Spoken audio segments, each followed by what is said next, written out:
بسم اللہ الرحمن الرحیم. In the name of Allah, the Beneficent, the Merciful.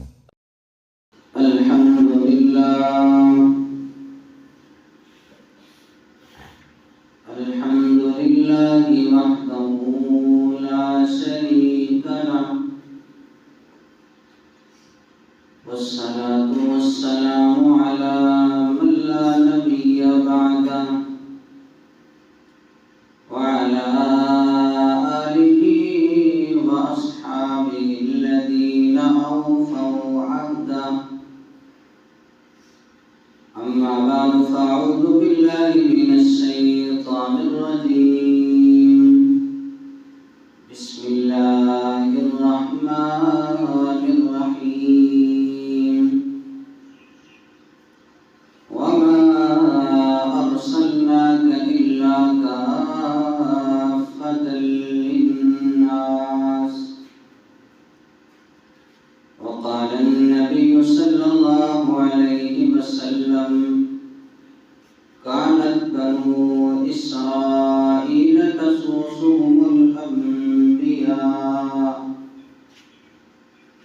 كلما هلك نبي خلفه نبي، أو كما قال صلى الله عليه وسلم: صدق الله مولانا العظيم وصدق رسوله النبي الأمي الكريم، ونحن على ذلك لمن الشاهدين والشاكرين، والحمد لله رب العالمين. اللهم صل على محمد وعلى آل محمد كما صليت على إبراهيم وعلى آل إبراهيم إنك حميد مجيد.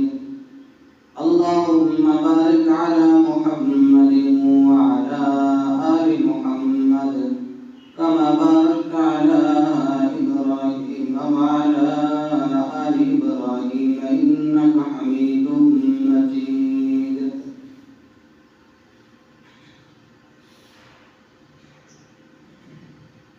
میرے انتہائی واجب الاحترام بزرگوں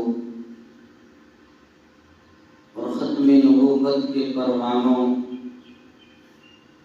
آج کی گفتگو کا موضوع عقیدہ ختم نبوت ہے. جیسے رب تعالی کی ذات کو ماننا ضروری ہے اور ساتھ ساتھ وحدہ لا شریک ماننا بھی ضروری ہے، ایسے ہی محمد الرسول اللہ صلی اللہ علیہ وسلم کی ذات کو ماننا بھی ضروری ہے، خاتم الانبیاء ماننا بھی ضروری ہے. جو بندہ اللہ کی ذات کو تو مانے لیکن اللہ کو وحدہ لا شریک نہ مانے، وہ بندہ مومن نہیں ہو سکتا. ایسے ہی جو بندہ حضور صلی اللہ علیہ وسلم کی ذات کو تو مانے لیکن محمد الرسول اللہ صلی اللہ علیہ وسلم کو خاتم الانبیاء نہ مانے، وہ بندہ بھی مومن نہیں ہو سکتا.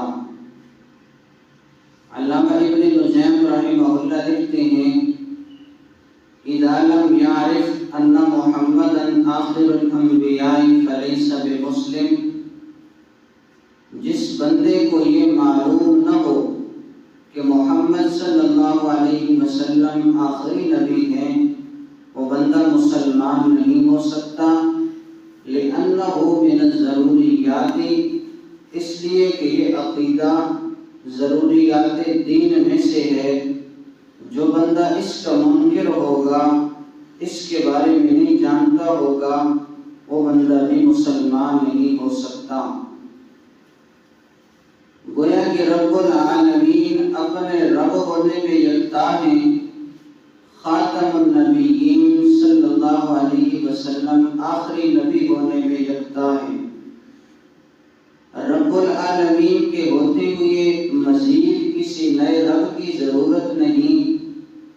خاتم النبیین صلی صلی اللہ علیہ وسلم کے ہوتے ہوئے مزید کسی نئے نبی کی ضرورت نہیں، اور حضور صلی اللہ علیہ وسلم نے اپنی زندگی کے اندر ہی اس عقیدے کو یوں بیان فرمایا کہ ایک مرتبہ مسیلمہ کذاب نے رسول اللہ صلی اللہ علیہ وسلم کو خط لکھا۔ مسند ابی عوانہ کی روایت کے مطابق اس نے خط کی ابتدا یوں کی، من مسیلمہ رسول اللہ الی محمد رسول اللہ، کہ یہ جو خط ہے یہ جا رہا ہے مسیلمہ کی طرف سے جو کہ اللہ کا رسول ہے، جا رہا ہے محمد الرسول اللہ صلی اللہ علیہ وسلم کی طرف جو کہ اللہ کا رسول ہے۔ گویا کہ آپ صلی اللہ علیہ وسلم کی نبوت کا اقرار کرتے ہوئے اپنی نبوت کو بھی باور کرانے کی کوشش کی کہ میں بھی اللہ کا نبی اور رسول ہوں۔ حضرت محمد الرسول اللہ صلی اللہ علیہ وسلم نے اس خط کا جواب شعب الایمان کی روایت کے مطابق یوں دیا، من محمد رسول اللہ الی مسیلمہ الکذاب، کہ یہ جو خط ہے یہ محمد الرسول اللہ صلی اللہ علیہ وسلم کی طرف سے جا رہا ہے، اور کس کی طرف جا رہا ہے؟ مسیلمہ کذاب کی طرف جا رہا ہے جو کہ اللہ کا نبی اور رسول نہیں ہے بلکہ کذاب ہے، دجال ہے، جھوٹا ہے، اللہ کا نبی نہیں ہو سکتا۔ اللہ کے پیغمبر علیہ السلام نے یہ لب و لہجہ اختیار کر کے بتایا کہ میں اللہ کا آخری نبی اور رسول ہوں، میرے بعد مزید کسی نئے نبی کی ضرورت نہیں، اس لیے کہ مجھ پر اللہ جل جلالہ نے قصر نبوت کو مکمل فرما دیا ہے، میں گویا کہ قصر نبوت کی آخری اینٹ ہوں، اب یہ محل بالکل تیار ہو چکا ہے، مکمل ہو چکا ہے، اب اس کے اندر کسی نئے نبی کی ضرورت نہیں جو کہ اس قصر کے اندر آ سکے، بلکہ یہ محل مکمل تیار ہو چکا ہے، مزید کسی نئے نبی کی ضرورت نہیں۔ ایسے ہی صحابہ رضوان اللہ کی تعالی علیہم اجمعین نے آپ صلی اللہ علیہ وسلم کی ختم نبوت کے لیے اپنی جانوں کے نذرانے پیش کر دیے۔ حضور صلی اللہ علیہ وسلم کے زمانے کے اندر جتنی جنگیں ہوئیں ان کے اندر شہداء کی تعداد صرف 259 ہے، اور جنگ یمامہ جو آپ صلی اللہ علیہ وسلم کی ختم نبوت کی خاطر جنگ لڑی گئی اس کے اندر تقریباً 1200 صحابہ رضوان اللہ کی تعالی علیہم اجمعین نے اپنی جانوں کے نذرانے پیش کر دیے کہ محمد رسول اللہ صلی اللہ علیہ وسلم اللہ کے آخری نبی اور رسول ہیں۔ حضرت حبیب بن زید الانصاری رضی اللہ تعالیٰ عنہ نے اپنے جسم کے ٹکڑے ٹکڑے کروا کر حضور صلی اللہ علیہ وسلم کی ختم نبوت کا دفاع کیا اور اس کی اہمیت کو سمجھایا۔ حضرت ابو مسلم خولانی رحمہ اللہ نے آگ کے اندر چھلانگ لگا کر اپنی جان کی پرواہ کیے بغیر آگ کے اندر کود کر حضور صلی اللہ علیہ وسلم کی ختم نبوت کی اہمیت کو اجاگر کیا، حضور صلی اللہ علیہ وسلم کی ختم نبوت کا دفاع کیا۔ تو یہ اتنا اہم اور بنیادی عقیدہ ہے کہ تمام مسلمان اس بات پر متفق ہیں، دعوی النبوت بعد نبینا صلی اللہ علیہ وسلم کفر بالاجماع، کہ ہمارے نبی حضرت محمد مصطفیٰ صلی اللہ علیہ وسلم کی نبوت کے بعد نبوت کا دعویٰ کرنا یہ بالاجماع کفر ہے۔ لہذا رب العالمین اپنے رب ہونے میں یکتا ہیں، محمد رسول اللہ صلی اللہ علیہ وسلم آخری نبی ہونے میں یکتا ہیں، حضور صلی اللہ علیہ وسلم کے بعد مزید کسی نئے نبی کی ضرورت نہیں، اس لیے کہ نئے نبی کی ضرورت تب پڑتی ہے جب پچھلے نبی کی حد ختم ہو جائے، پچھلے نبی کی نبوت کا دائرہ، ایریا، باؤنڈری، حد ختم ہو جائے، اگلی حد شروع ہو جائے، اس کے اندر آبادی ہو۔ اب اس آبادی کے لیے نیا نبی چاہیے، تو لہٰذا پہلے جتنے انبیاء علیہ السلام آئے ان کی نبوت کی ایک حد ہے، ان کی نبوت کا ایک ایریا ہے، اس سے آگے چل کر جب آبادی شروع ہوتی ہے نئے نبی کی ضرورت پڑتی ہے۔ لیکن میرے اور آپ کے آقا حضرت محمد رسول اللہ صلی اللہ علیہ وسلم کی ختم نبوت اور نبوت کی کوئی حد نہیں۔ محمد رسول اللہ صلی اللہ علیہ وسلم کی نبوت لامحدود ہے۔ کائنات کا کوئی ذرہ ایسا نہیں ہے جہاں پر اللہ کے نبی صلی اللہ علیہ وسلم کی نبوت نہ ہو۔ جیسے رب العالمین رب ہونے میں یکتا ہے، رب العالمین کے ہوتے ہوئے مزید کسی رب کی ضرورت نہیں۔ کیوں؟ اس کی وجہ یہ ہے کہ رب العالمین ساری کائنات کے رب ہیں۔ کائنات کا کوئی ذرہ رب تعالیٰ کی ربوبیت سے خالی نہیں ہے۔ ایسے ہی خاتم النبیین محمد رسول اللہ صلی اللہ علیہ وسلم کے ہوتے ہوئے مزید کسی نئے نبی کی ضرورت نہیں، اس لیے کہ ان کی نبوت بھی لامحدود ہے۔ کائنات کا کوئی ذرہ ان کی نبوت سے خالی نہیں ہے۔ اب اگر نیا نبی آئے گا تو کہاں آئے گا، کس زمانے کے اندر آئے گا، کس علاقے کے اندر آئے گا؟ محمد رسول اللہ صلی اللہ علیہ وسلم نے کائنات کے اندر ایک انچ کی جگہ بھی نہیں چھوڑی جہاں پر محمد رسول اللہ صلی اللہ علیہ وسلم کی نبوت نہ ہو۔ اس لیے آپ صلی اللہ علیہ وسلم کے بعد مزید کسی نئے نبی کی ضرورت نہیں۔ قرآن مجید کی آیات کے اندر غور کیا جائے تو ان آیات سے بھی پتہ چلتا ہے کہ محمد رسول اللہ صلی اللہ علیہ وسلم کائنات کے نبی ہیں، ساری دنیا کے نبی ہیں۔ اس لیے کہ رب تعالیٰ نے جیسے اپنے لیے یہ لفظ استعمال کیا، قل اعوذ برب الناس، گویا کہ ناس کا اپنے آپ کو رب کہا کہ ساری انسانیت کا میں رب ہوں۔ ایسے ہی محمد رسول اللہ صلی اللہ علیہ وسلم کے لیے فرمایا وَمَا أَرْسَلْنَاكَ إِلَّا كَافَّةً لِلنَّاسِ۔ ایسے ہی رب تعالیٰ نے اپنے لیے فرمایا کہ رب العالمین ہوں، سارے کائنات کا رب ہوں، الحمدللہ رب العالمین۔ ایسے ہی حضور صلی اللہ علیہ وسلم کے لیے بھی فرمایا وَمَا أَرْسَلْنَاكَ إِلَّا رَحْمَةً لِلْعَالَمِينَ۔ تو گویا کہ پتہ چلتا ہے جیسے رب العالمین ہیں، عالمین کے رب ہیں، رب العالمین کے ہوتے ہوئے مزید کسی رب کی ضرورت نہیں۔ ایسے ہی محمد رسول اللہ یہ ساری کائنات کے نبی ہیں، ساری انسانیت کے نبی ہیں۔ حضور صلی اللہ علیہ وسلم کے ہوتے ہوئے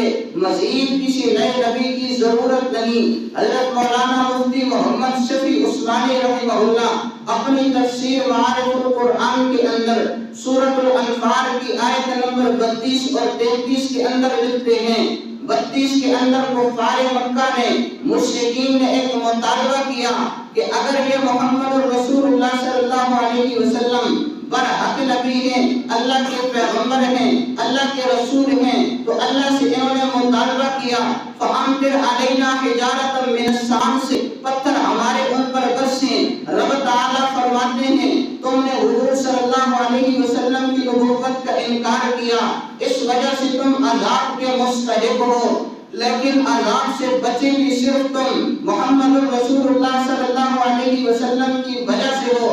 اس لیے کہ ذہنوں میں سوال آتا ہے کہ جب انہوں نے پتھر مانگے کہ ہمارے اوپر پتھر برسائے جائیں، رب تعالیٰ برسا بھی سکتے ہیں اور یہ برسائے جانے کے مستحق بھی ہیں، پھر ان پر عذاب کیوں نہیں آیا؟ تو رب العالمین نے فرمایا وَمَا كَانَ اللَّهُ لِيُعَذِّبَهُمْ وَأَنْتَ فِيهِمْ، اللہ انہیں عذاب اس لیے نہیں دیتا چونکہ محمد رسول اللہ صلی اللہ علیہ وسلم ان میں موجود ہیں۔ اس لیے کہ یہ قاعدہ ہے، سنت اللہ ہے، عادت اللہ ہے، اللہ جب کسی قوم پر عذاب بھیجتے ہیں اللہ اس نبی کو نبوت کے دائرے سے نکال دیتے ہیں۔ جہاں پر اس کی نبوت کا ایریا ہوتا ہے اس ایریا اور باؤنڈری سے رب تعالیٰ اس نبی کو نکالتے ہیں، پیچھے پھر اس کی قوم پر عذاب آتا ہے۔ رب تعالیٰ فرماتے ہیں وَمَا كَانَ اللَّهُ لِيُعَذِّبَهُمْ وَأَنْتَ فِيهِمْ، اللہ تمہیں عذاب نہیں دیتا، کیوں؟ اس لیے کہ محمد رسول اللہ صلی اللہ علیہ وسلم تمہارے اندر موجود ہیں۔ ذہنوں میں سوال آیا جب تک رسول اللہ صلی اللہ علیہ وسلم مکہ کے اندر موجود، اللہ کے نبی ان میں ہیں، لہذا عذاب اس وجہ سے نہیں آیا، لیکن ایک ایک وقت آتا ہے اللہ کے نبی طائف کے میدان میں چلے جاتے ہیں، پھر اللہ کا عذاب کیوں نہیں آیا؟ اللہ کی طرف سے جواب آتا ہے وَأَنْتَ فِيهِمْ، اس لیے کہ حضور صلی اللہ علیہ وسلم کی نبوت کا دائرہ ختم نہیں ہوا، ایریا ختم نہیں ہوا، باؤنڈری ختم نہیں ہوئی۔ ذہنوں میں پھر سوال آتا ہے، اللہ کے نبی صلی اللہ علیہ وسلم بدر و احد کے اندر چلے گئے، حنین و تبوک کے اندر چلے گئے، خندق کے اندر چلے گئے، پیچھے اہل مکہ پر عذاب آ جانا چاہیے تھا، لیکن جواب یہی آتا ہے وَأَنْتَ فِيهِمْ، ایک وقت آتا ہے اللہ کے نبی صلی اللہ علیہ وسلم مسجد حرام سے مسجد اقصی تک جاتے ہیں، مسجد اقصی سے پھر سفر کرتے ہیں، پہلے آسمان پر آدم علیہ السلام سے ملاقات ہوتی ہے، دوسرے آسمان پر عیسیٰ علیہ السلام سے ملاقات ہوتی ہے، تیسرے آسمان پر یوسف علیہ السلام سے ملاقات ہوتی ہے، چوتھے آسمان پر ادریس علیہ السلام سے ملاقات ہوتی ہے، پانچویں آسمان پر حضرت ہارون علیہ السلام سے ملاقات ہوتی ہے، چھٹے آسمان پر موسیٰ علیہ السلام سے ملاقات ہوتی ہے، ساتویں آسمان پر حضرت ابراہیم علیہ السلام سے ملاقات ہوتی ہے۔ ذہنوں میں سوال آتا ہے یا اللہ اب تو اللہ کے نبی صلی اللہ علیہ وسلم نے دنیا چھوڑ دی ہے، دنیا کو چھوڑ کر فرش پر پہنچ چکی ہیں، آسمانوں کی سیر کر رہے ہیں، اب تو اہل مکہ پر عذاب آ جانا چاہیے تھا۔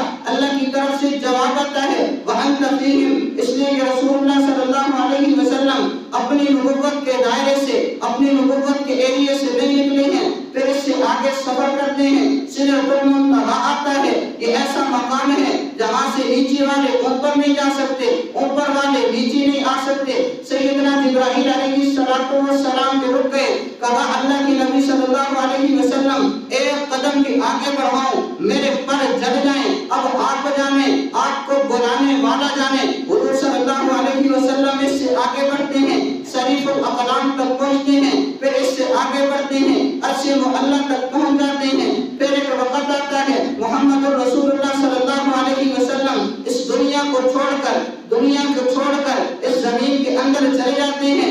اللہ کے نبی کے صحابہ جماعت پیغمبر رضوان اللہ کی تعالیٰ علیہم اجمعین اللہ کے نبی صلی اللہ علیہ وسلم کا درود و سلام کی شکل میں جنازہ پڑھتے ہیں، آپ صلی اللہ علیہ وسلم کو امی عائشہ کے حجرے میں دفن کر دیتے ہیں۔ ذہنوں میں سوال آتا ہے اب تو اہل مکہ پر عذاب آ جانا چاہیے، اللہ کی طرف سے جواب آتا ہے وَأَنْتَ فِيهِمْ،